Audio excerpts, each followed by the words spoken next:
Guys, guess what? I am doing one of my very first lives, so please bear with me as I'm just really trying to do a little more than I'm used to. Okay. Gotta get this secondary chair out of here.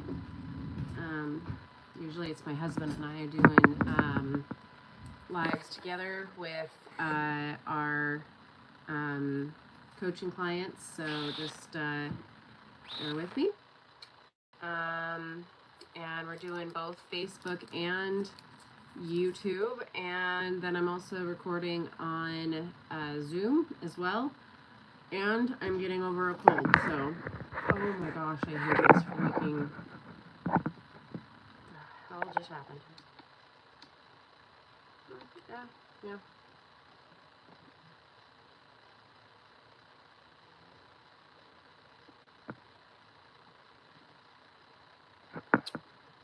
Of course, this one don't do it. Okay.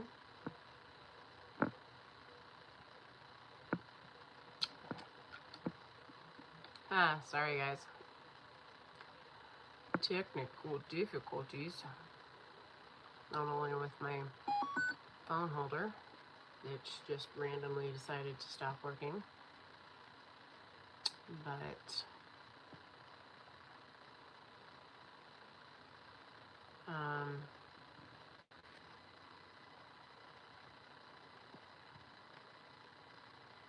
all right, so we are battle tested, profitable solo cleaning residential stories from Desiree today.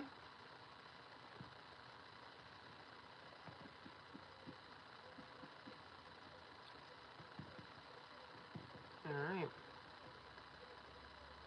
So, all right, finally got my Facebook going. Sorry about that, YouTube.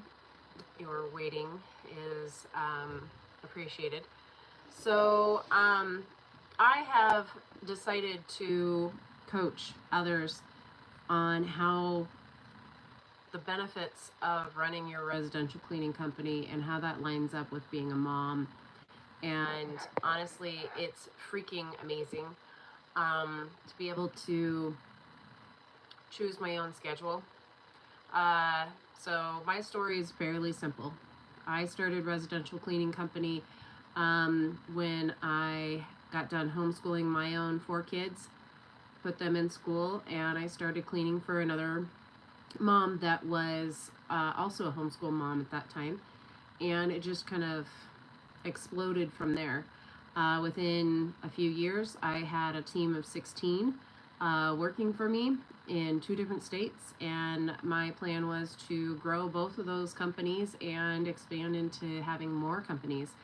Unfortunately, my family experienced a fairly decent tragedy, which I won't go into, and I decided that I couldn't continue to be the boss.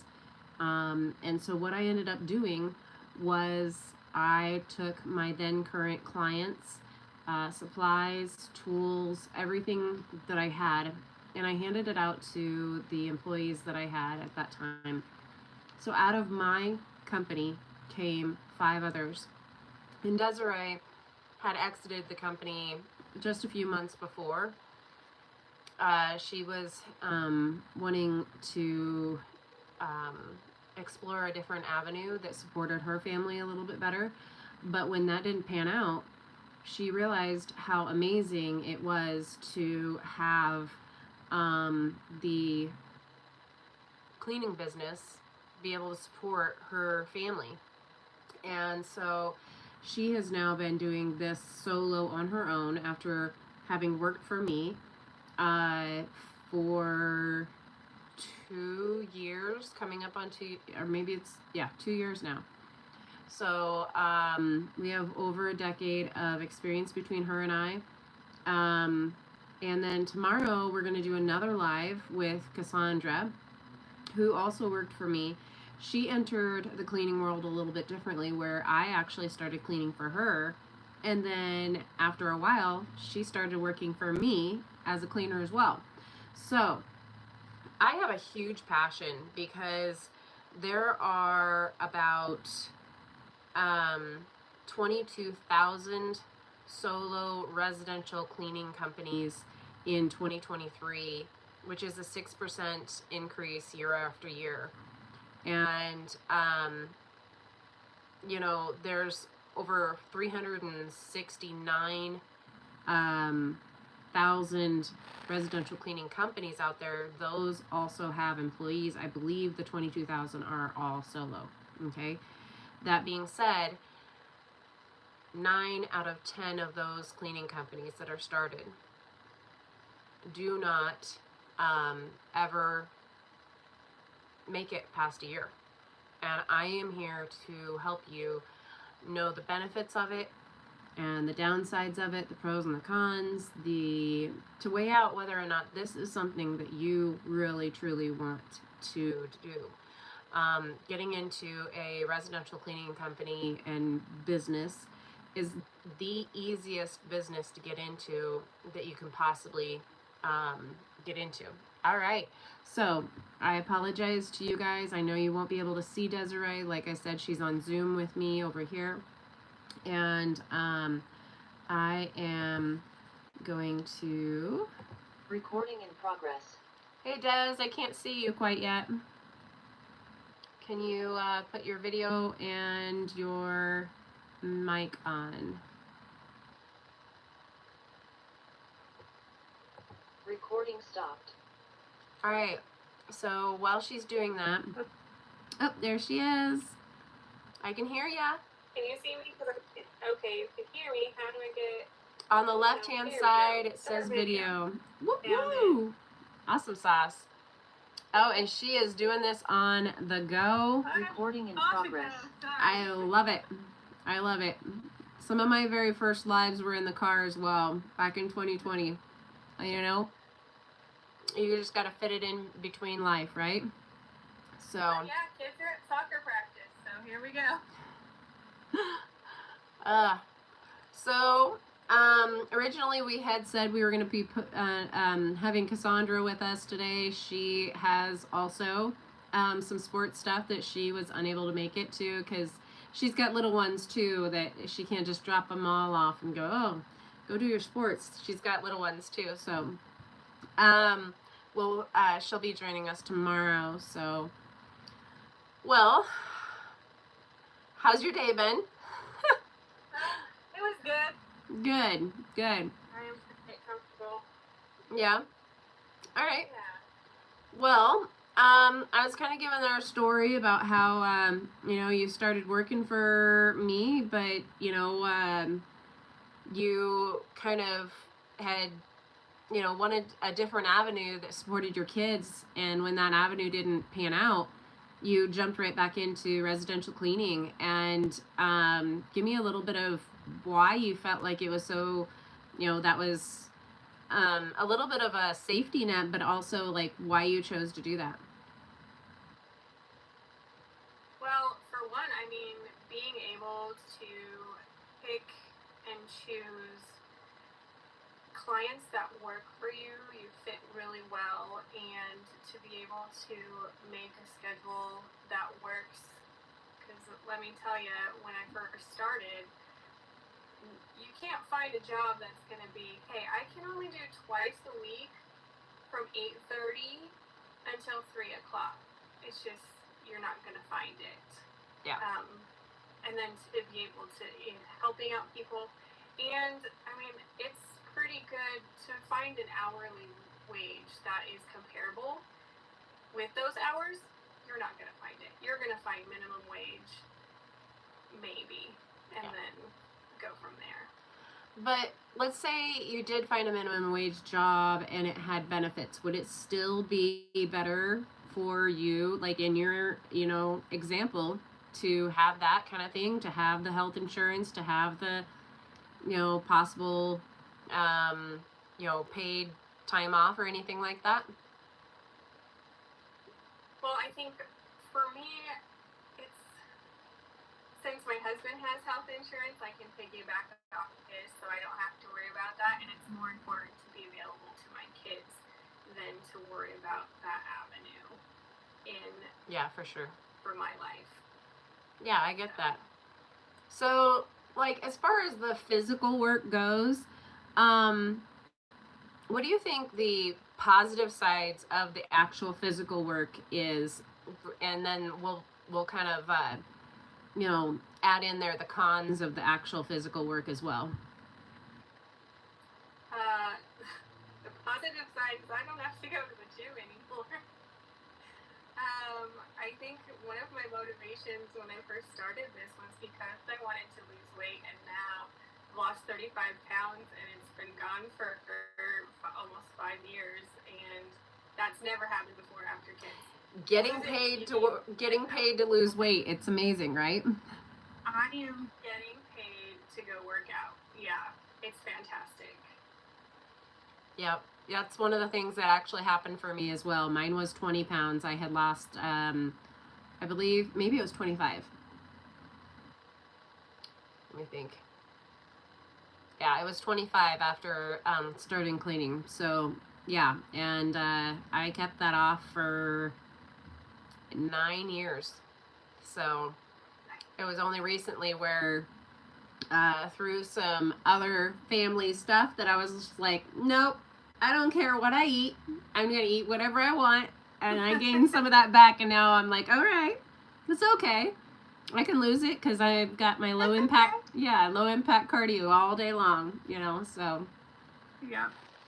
But, all right, well, what else? I mean, what are some of the other negative side effects to that, though? I mean, for me, I know coming home, if I've had a long day, like say it's a one-time clean, or even when I say long day, more than 8 hours of cleaning.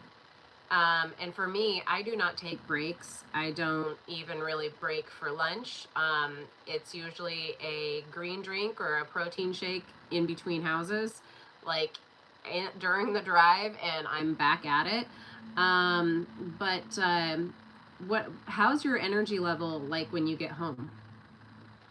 I do okay as long as I keep going. The minute I stop, I'm done. Like, so for me, my day, I don't get to sit down until probably 7:30 or 8 o'clock because I know that that's it. I have to make sure everything's done because once you stop, you're done. And same with the eating, like stopping to eat. You eat in the car on the way because stopping and having a heavy meal, you lose the groove. And then you're just not motivated in that next house to get it done. Or I have snacks in my pocket and I'll just pop a handful of nuts in while I'm cleaning and just drinking water. Like, drink all the water. Yep. No, that is such a huge, I agree 110% about that. With me having done this now for a decade, I'm starting to feel some of the pull. I had some knee stuff, which, went away with, the right kinds of nutrition, like bone broth and stuff like that. And recently I did a deep cleaning for a lady, and I actually lost my some of my wrist and grip strength that I used to have. And so a lady who I had said, hey, we're going to do this in 2 days. It's a big enough job. We're going to do it in 2 days with 2 people. And she had some health concerns, and I pushed myself harder than I've pushed in years. And yeah, should not have. So now I've got that, and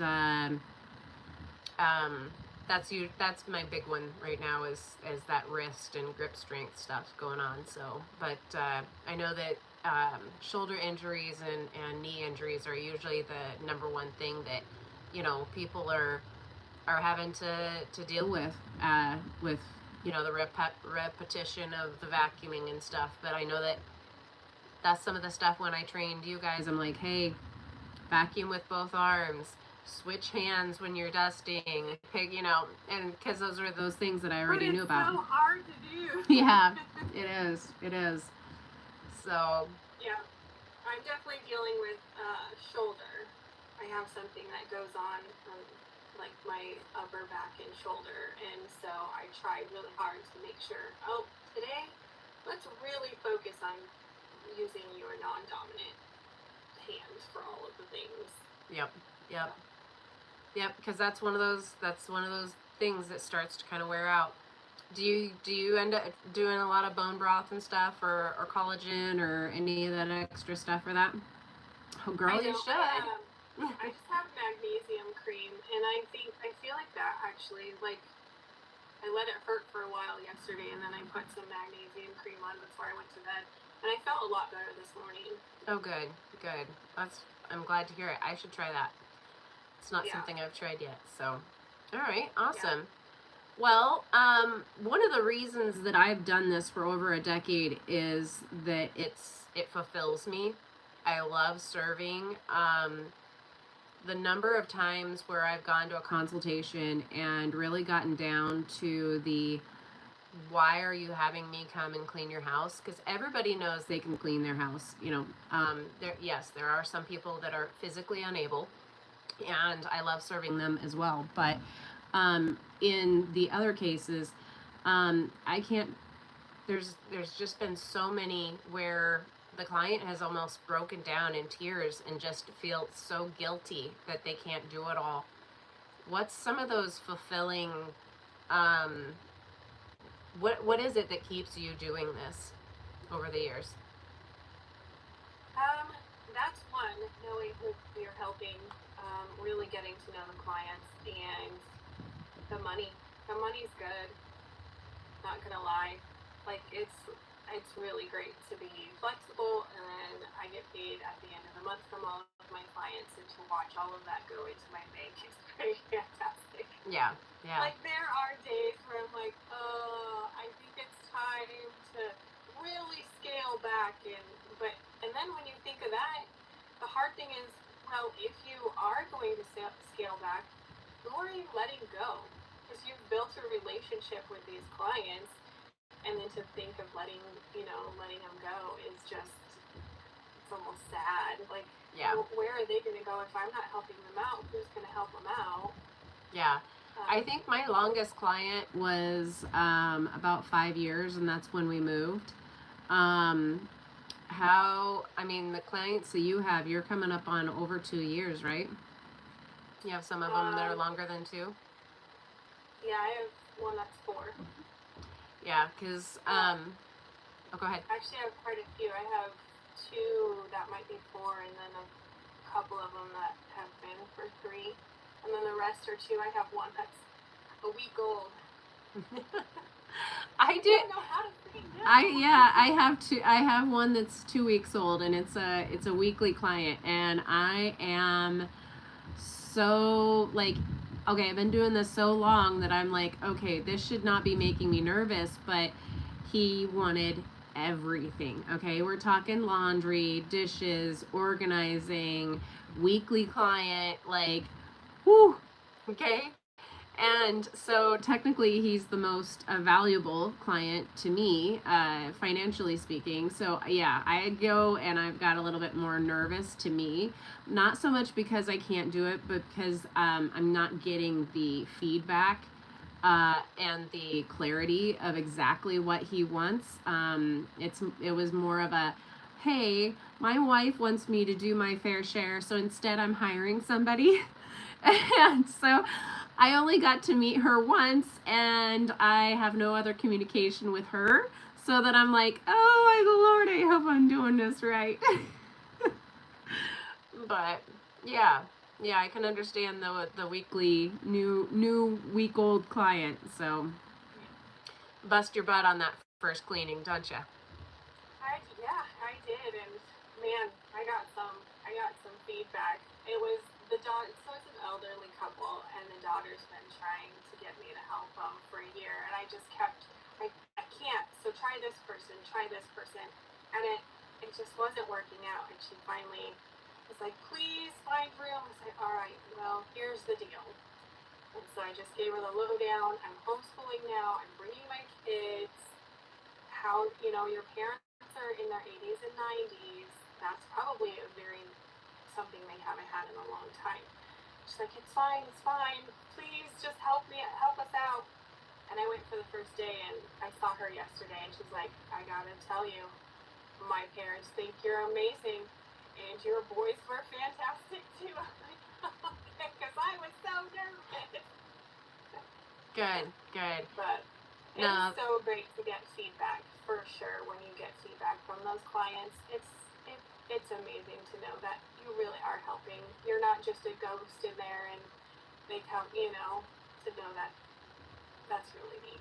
So speaking of feedback and stuff, one of the things that makes a good business is going and getting follow-up, like continually following up.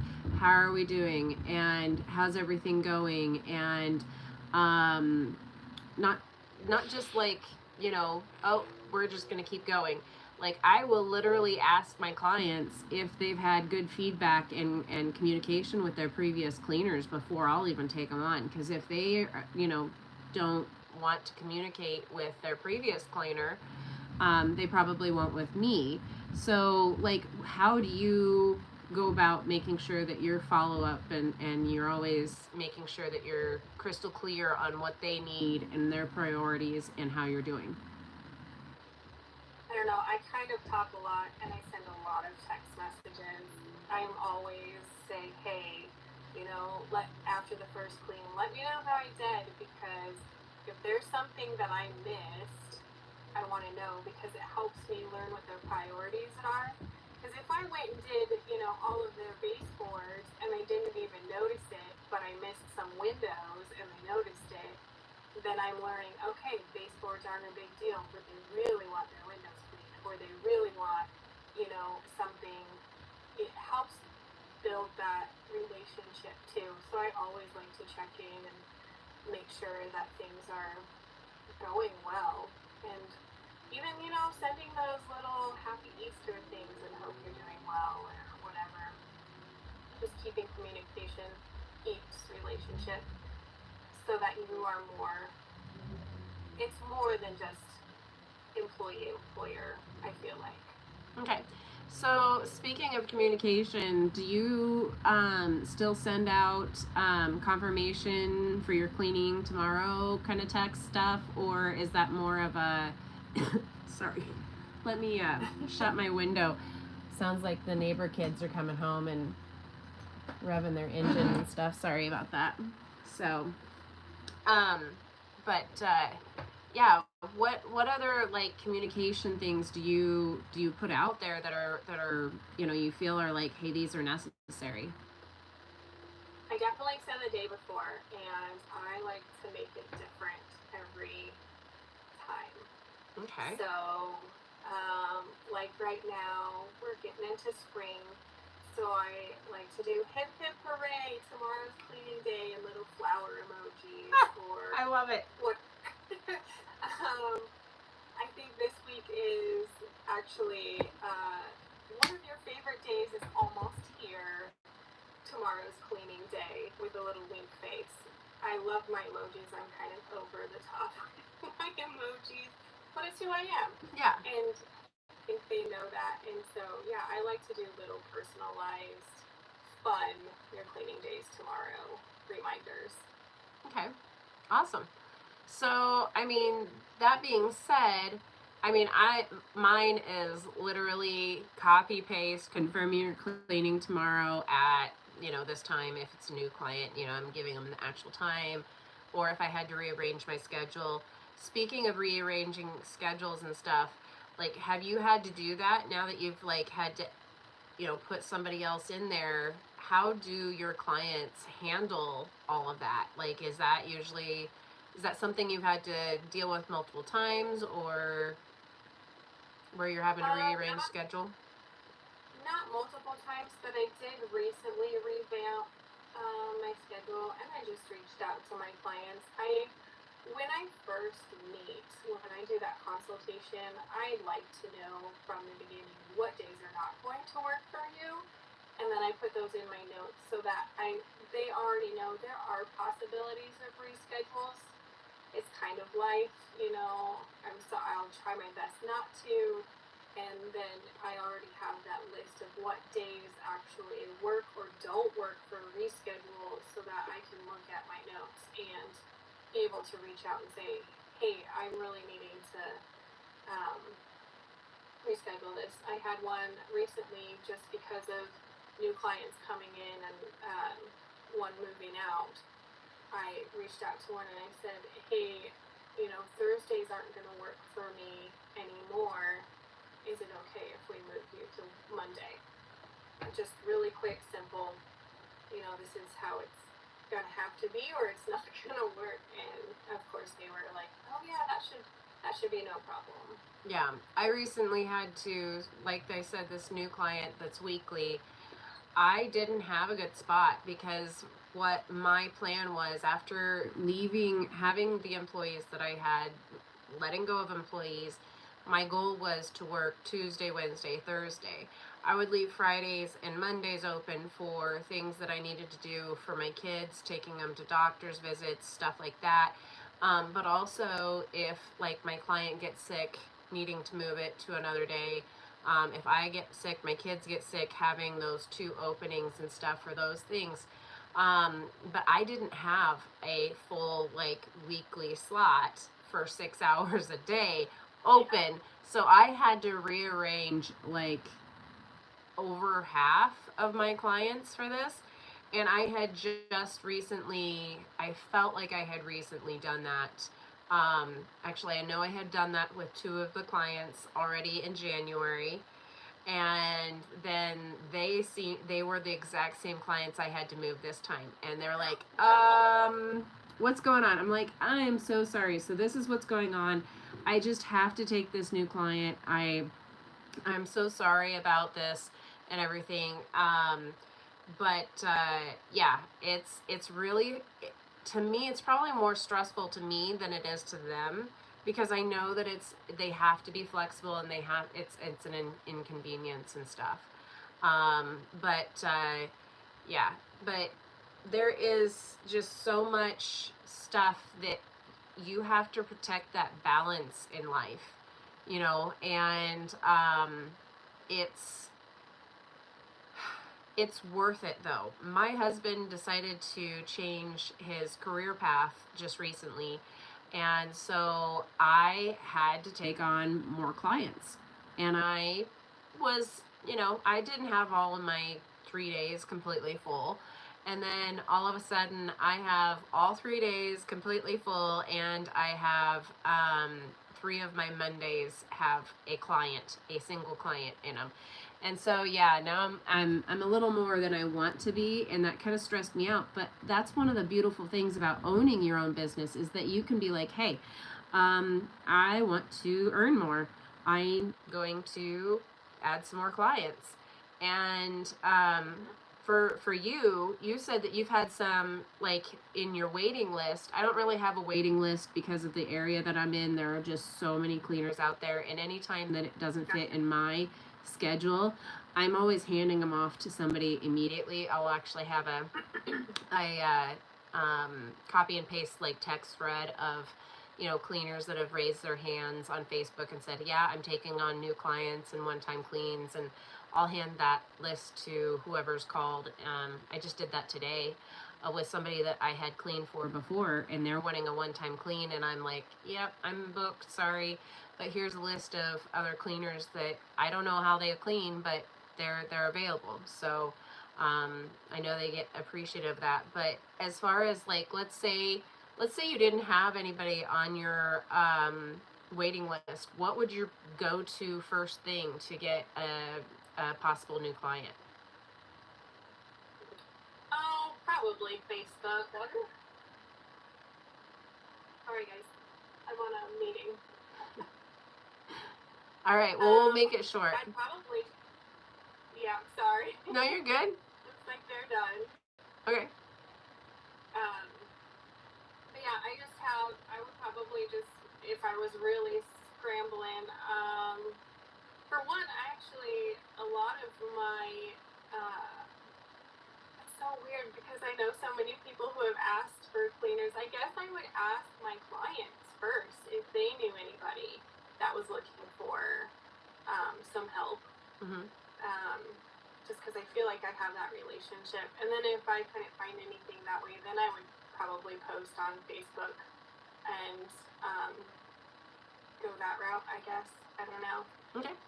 With my waiting list too, I also have a copy and paste list, but I have a waiting list because it has been either, I think the ones that I have on my list now are clients that I had, and for some reason or another they had to let me go, and now they're waiting to have me back, and they don't want to hire anybody else. Yeah. Even though I've given them the list, they're saying, no, we'll just wait. Or for now, they're my cancellations. So whenever I have a cancellation, I call them.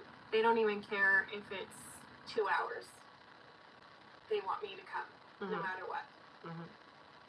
So I have, which is great. It kind of sucks when you get that cancellation and you're like, okay, well now I have a 4-hour slot to fill.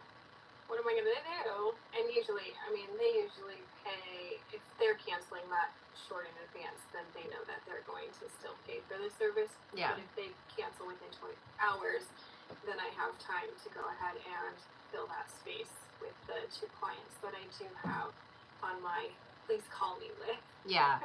Yeah, with mine, I give them to 6 a.m. and that is insane. If for running with employees and stuff, it had to be, I think I still did actually 6 a.m. because of the VA that I had at the end. But before that, it had to be the day before. Like, I had to have that heads up so that I could let others know.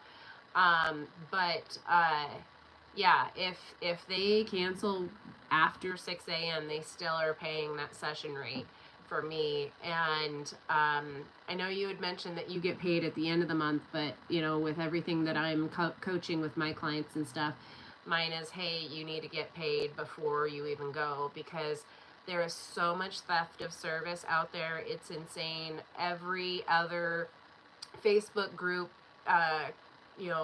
post that I read is about somebody that's, I can't get this person to pay me on time, or they're 3 months behind, or that kind of stuff. And I have never had to deal with that because I've always gotten paid day of at the very beginning when I was starting cleaning, and for the last 8 years it's been prepaid at the beginning of the month. And that's really the thing that is a huge game changer that makes this a reliable source of income for moms and people in general. So